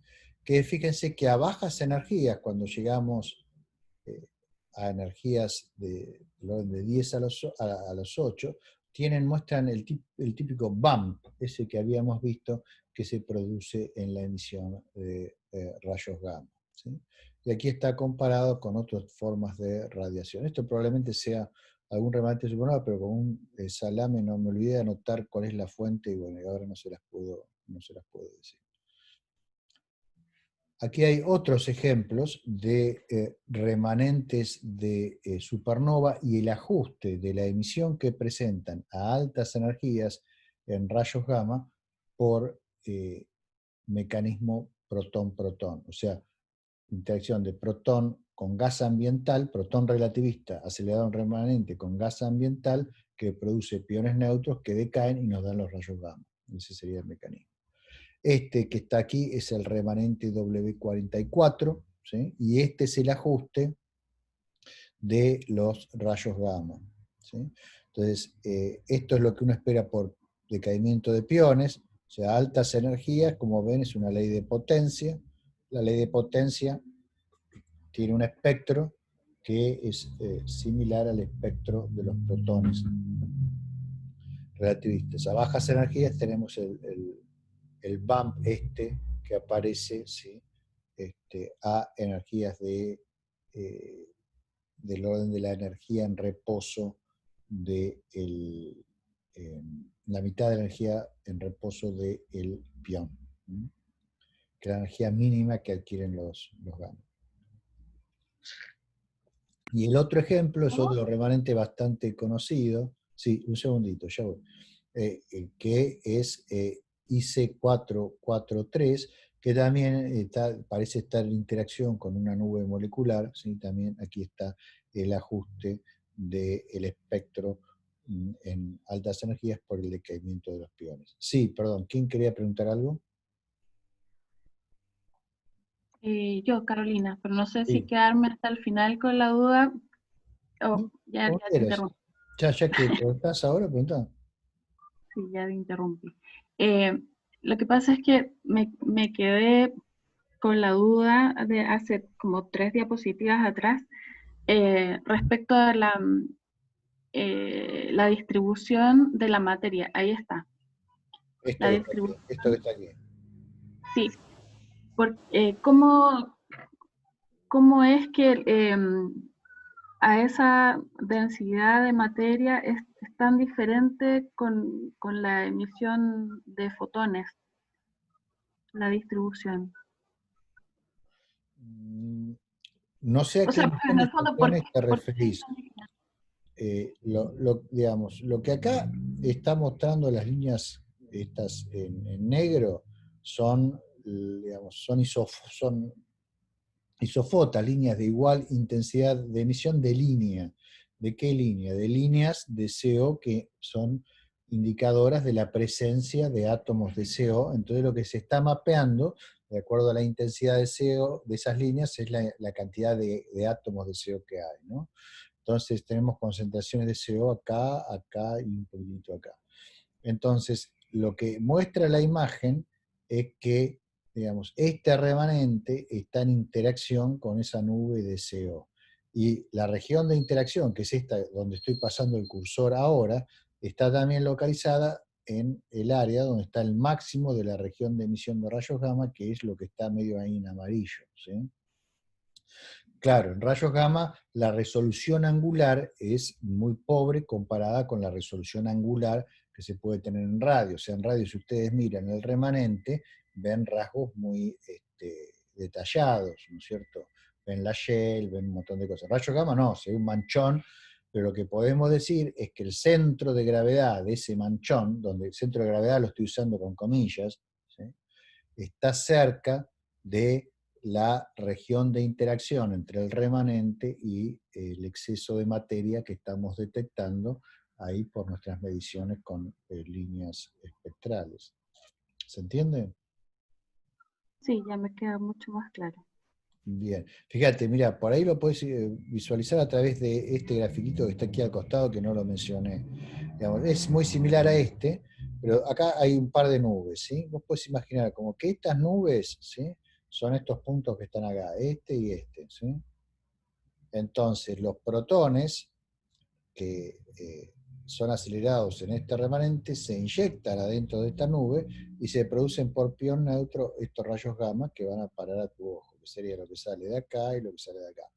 El centro del remanente además también puede producir algunos rayos gamma por scattering Compton inverso y otros procesos. Cuando a lo que a vos te llega está todo mezclado, ¿sí? Entonces, bueno, hay que hacer después todo un trabajo de reconstrucción del problema inverso con información adicional que uno va metiendo con otras longitudes de onda, otros instrumentos con los cuales se estudia la fuente, para poder desentrañar, como si fuese, viste, una investigación detectivesca de un crimen, donde juntás la información que te viene de balística, que te viene de los peritos, no sé, de la policía científica, lo que te viene de que hicieron la autopsia del cadáver, la historia que pasó, las noticias del día anterior, juntás todo y bueno, finalmente haces una reconstrucción conceptual de qué es lo que está pasando, ¿sí? Es una cosa más o menos así lo que se hace.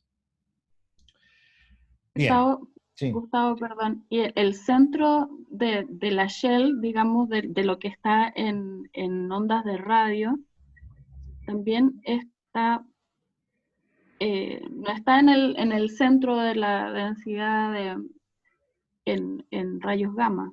Entonces, Sí, eso es correcto, pero tampoco, como después vamos a ver cuando estudiemos las técnicas de detección de rayos gamma, se puede, digamos, estar muy seguros de que la localización espacial no contenga errores. ¿Por qué? Porque este mapa de rayos gamma que está aquí, digamos, depende de un montón de suposiciones en cuanto a, digamos, dónde está el centro de gravedad, digamos, cuántos fotones hay ahí adentro, y esas suposiciones tienen que ver sobre cómo se modela y cómo se remueve de las detecciones del satélite la emisión difusa que hay en nuestra galaxia, ¿sí? Entonces, de acuerdo a cómo es el método de remoción, el centro de gravedad puede estar acá, pero te puede cambiar y puede estar acá, o sea, hay que ser muy cuidadoso en la interpretación de los mapas de rayos gamma, porque hay muchas indeterminaciones y muchas dependencias y errores sistemáticos que son introducidos por la forma en la cual se procesan los datos, ¿sí? Que después les voy a explicar un poquito más al respecto. Entonces, no es para asustarse que aquí venga, digamos, el centro de gravedad esté aquí y no aquí y no aquí. O sea, lo que está claro es que hay una interacción, entonces esa interacción es la que hace plausible que la radiación sea asociada a una interacción con materia, ¿sí? Y no tanto a inverse Compton. Por ejemplo, que sería interacción con el campo de fondo, con el fondo cósmico de radiación. En ese caso, uno esperaría que todo el remanente esté más o menos brillando por igual, ¿sí? Y no que haya una tendencia del centro de gravedad de la emisión gamma a estar más cerca de la zona donde está la nube molecular, ¿sí? ¿De acuerdo? De acuerdo. Muy bien. Esto por ahí tiene un poquito de conexión con lo que recién le estaba mencionando a Carolina. ¿Qué es lo que estamos viendo aquí? Estamos viendo el plano de nuestra galaxia, ¿sí? Lo estamos viendo en rayos gamma. Lo que vemos, que es el mapa hecho por Fermi del plano de la galaxia, es que hay un montón de fuentes discretas, aquí, aquí, aquí, bueno, hay montones, ¿no? Aquí, aquí, aquí. Pero además hay un montón de emisión difusa, o sea, emisión extendida. Esa emisión difusa, esa emisión extendida, cuando uno quiere estudiar las fuentes puntuales, como la que estábamos discutiendo recién, es una molestia, porque hay que removerla, y al removerla, bueno, uno puede introducir muchos errores. Ahora, esa emisión difusa también tiene información, porque esa emisión difusa, ¿cuál es su origen? Y su origen es básicamente la interacción de los rayos cósmicos, que básicamente, como vimos, son protones relativistas, con el gas, el hidrógeno neutro, que hay en nuestra galaxia. Entonces, los rayos gamma son trazadores de la distribución de gas en nuestra galaxia, y lo que estamos viendo aquí es un poco cómo está distribuido el gas de la galaxia, iluminado, entre comillas, iluminado, por protones relativistas que producen piones neutros cuando interaccionan con ese gas. Esos piones neutros decaen, dan rayos gamma, y esos rayos gamma son los que hacen brillar el plano de la galaxia en estas energías. O sea, esto fue predicho por Hayakawa en 1950 y monedas, ahí a principios de la década del 50, muy poquito después de que se descubriera la existencia del pión y que se descubriera la estructura de nuestra galaxia por medio de la radioastronomía. Inmediatamente Hayakawa fue capaz de combinar ambos descubrimientos y hacer la predicción de que algún día se tendría que ver en rayos gamma, si existiese la tecnología que en esa época no existía para medir en forma astronómica rayos gamma, se tendría que ver brillar al plano de nuestra galaxia. Bueno, eso que predijo Hayakawa hacia 1950 es lo que ustedes están viendo ahora. ¿Sí? Disculpa, Gustavo, aquí, ¿cuál sería el motivo por el cual permanentemente habría emisiones de protones suficientes para interactuar con este gas? Y porque vimos que la galaxia está llena de rayos cósmicos. ¿Se acuerdan en las primeras clases? Vimos que las Claro. explosiones de supernova inyectan aproximadamente 10 a la 40 ergios por segundo en la galaxia en rayos cósmicos. Y también vimos, cuando vimos difusión, que esos rayos cósmicos se van difundiendo y se van propagando por toda la galaxia, ¿sí? Forma Entonces, isotrópica. Claro, y entonces ahí, como están presentes en toda la galaxia y vimos que su densidad de energía en promedio es de 1 electronvolt por centímetro cúbico, bueno, esa densidad es similar dentro de las nubes moleculares, entonces si penetran en las nubes moleculares, interaccionan con el gas ahí adentro y producen esta radiación. ¿Sí?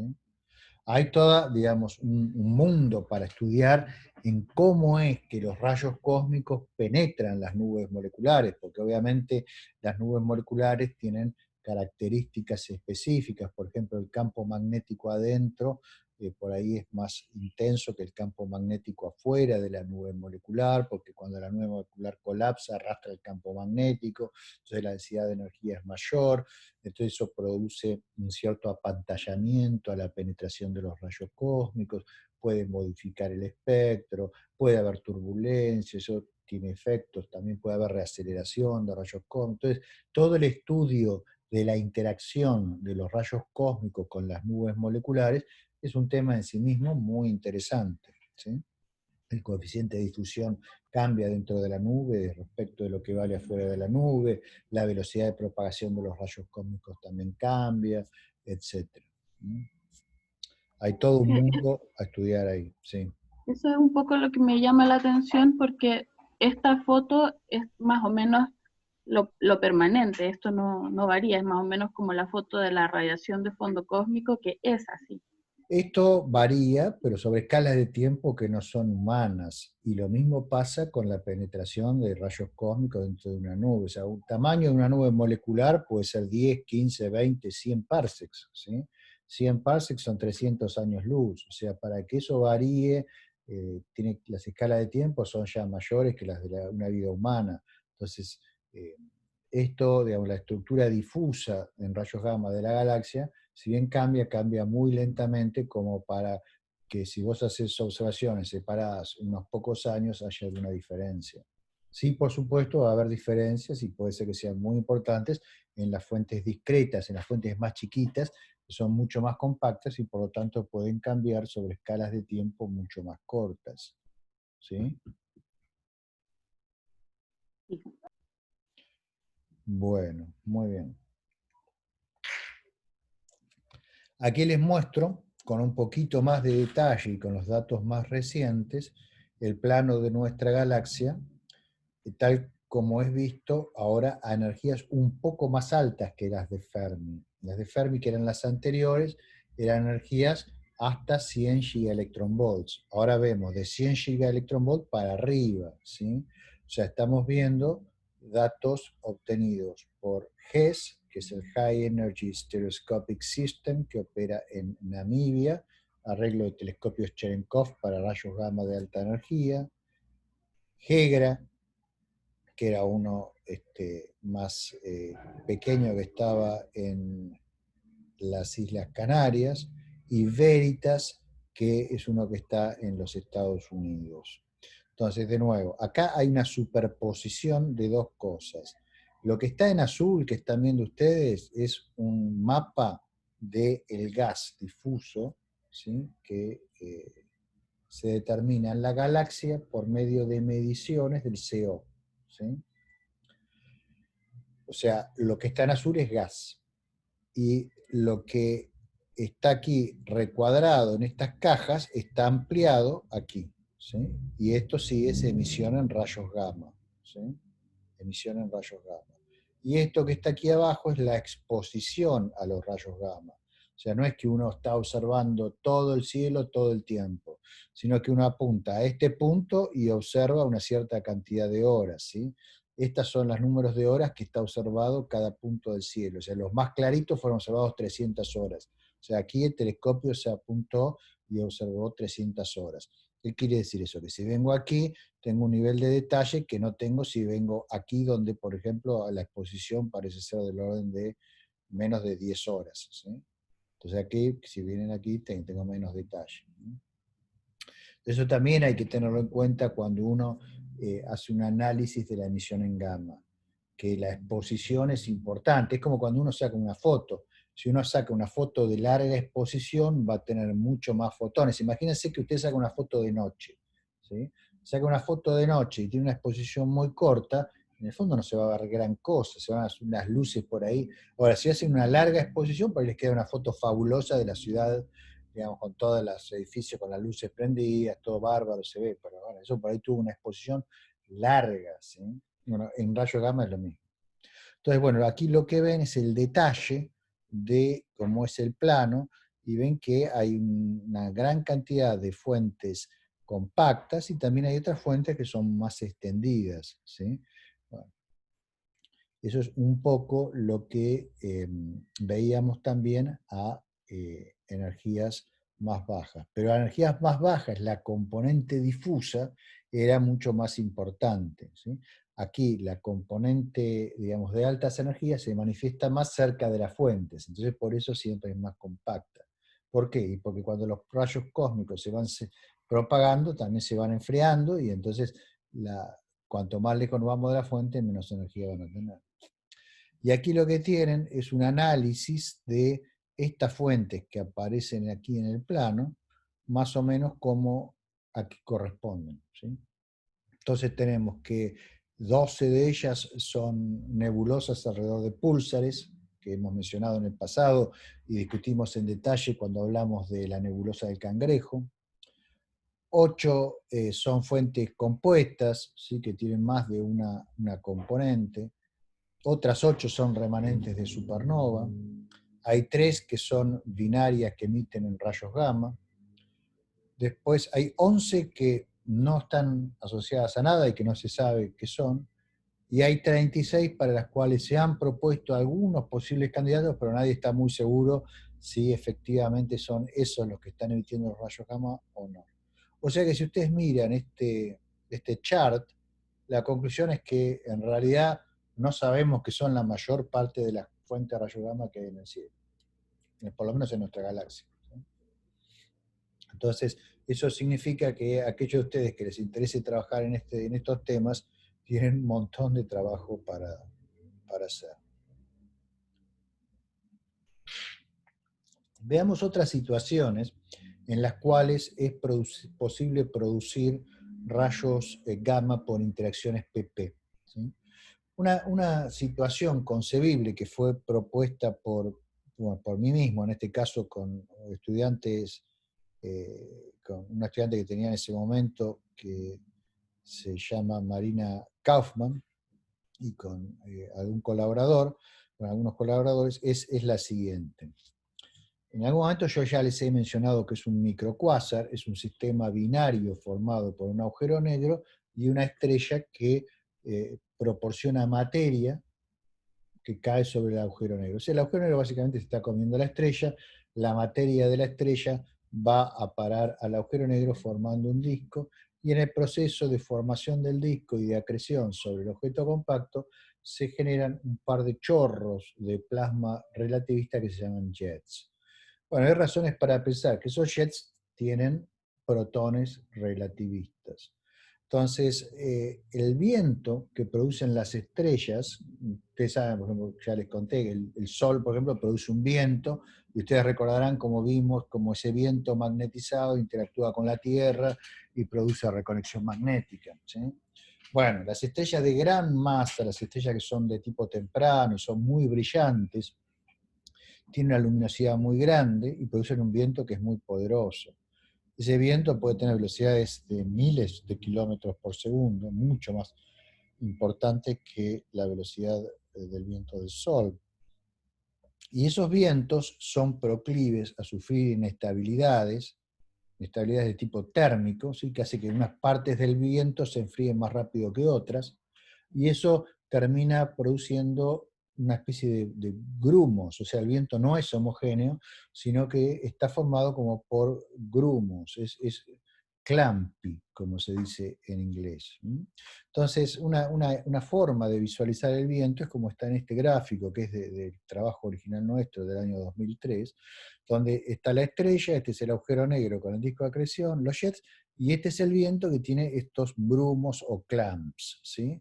Que son sobredensidades, son regiones más densas, mucho más densas que el resto del viento, y que se mueven dentro del viento. Y pueden imaginar una situación similar, por ejemplo, si tiran varias cucharadas de Nesquik, ¿sí? No sé, los que no son de Argentina, no sé si saben qué es Nesquik, pero es con cacao en polvo, ¿no? Lo tiran ahí a la leche y revuelven un poco, no mucho, ¿sí?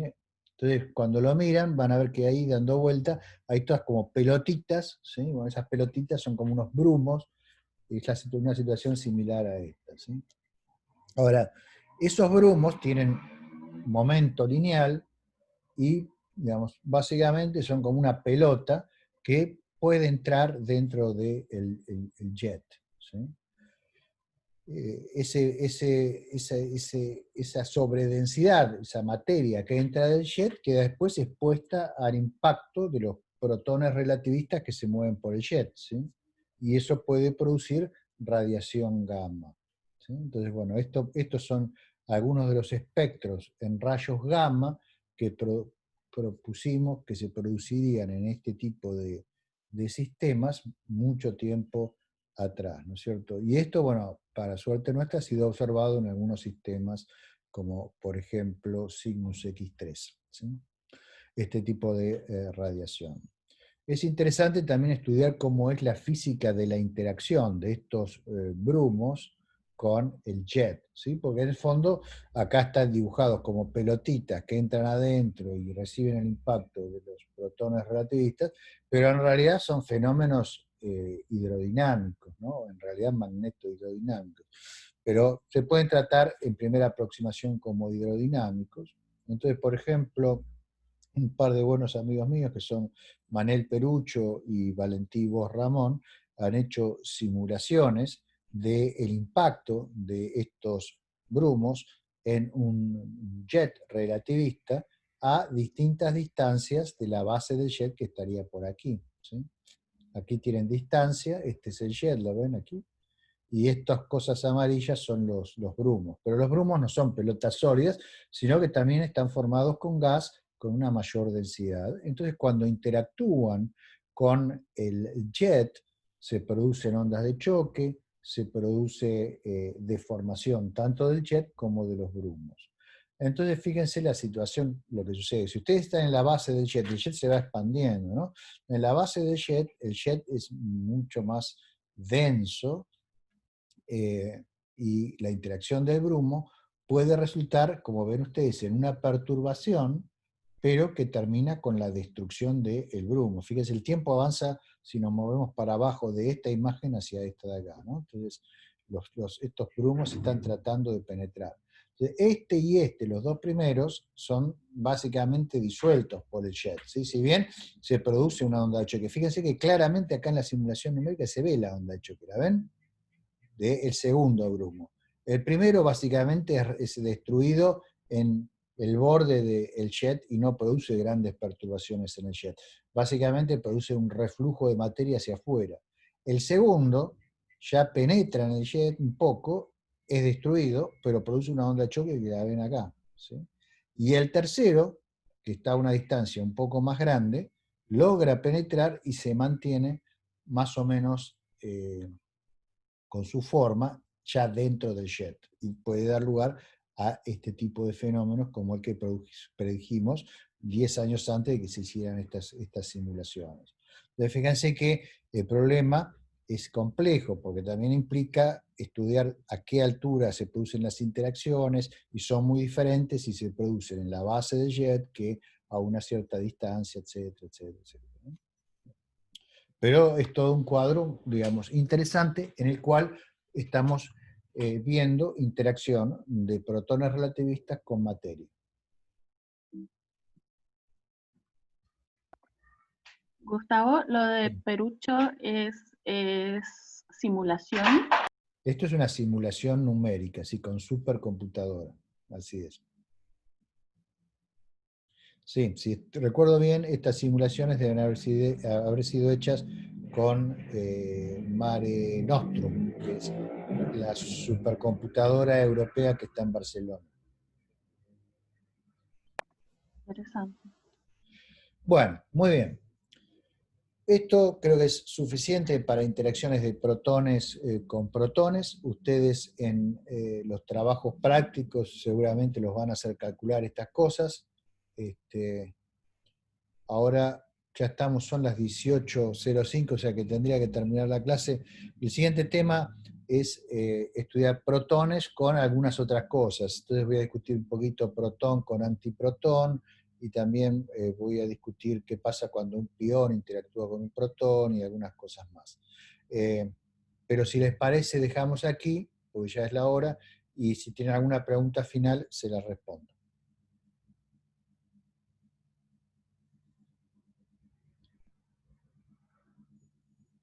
¿No hay preguntas? Bueno, hicieron bastantes durante la clase, así que Sí, perdón, yo tenía otra, pero adelante. me la iba a guardar sí, para dejar que los demás preguntaran. En estas emisiones de rayos gamma que vimos, no hablaste de absorción por producción de pares. No, no hablé todavía de absorción, porque una vez que termine con todos estos procesos de interacción de partículas con materia, ¿sí? Vamos a ver también electrones con materia, y una vez que haya terminado entonces con todos los procesos radiactivos, me voy a dedicar a hablar de absorción de lleno, ¿sí? Porque hay distintos mecanismos de absorción que no solo son absorción por interacción fotón-fotón. Pero es muy cierto lo que vos decís. La producción de fotones no alcanza para entender cabalmente la fuente, ya que no basta que esos fotones sean producidos en la fuente, sino que además deben llegar a nosotros. Para que lleguen a nosotros deben tener un camino libre medio mayor que el tamaño de la fuente, ¿sí? Para que puedan escapar de ella. Si hay algún tipo de medio que es tal que el camino libre medio del fotón en ese medio es menor que el tamaño de la fuente, el fotón va a ser absorbido y reprocesado, ¿sí? Entonces tenemos que estudiar esos efectos también, pero eso merece un tratamiento detallado que calculo será no la clase que viene, sino la otra, ¿sí? ¿De acuerdo? Bueno, muy bien. Damas, caballeros, que tengan buen fin de semana y nos vemos el martes de la semana que viene, si todo está bien. ¿Les parece?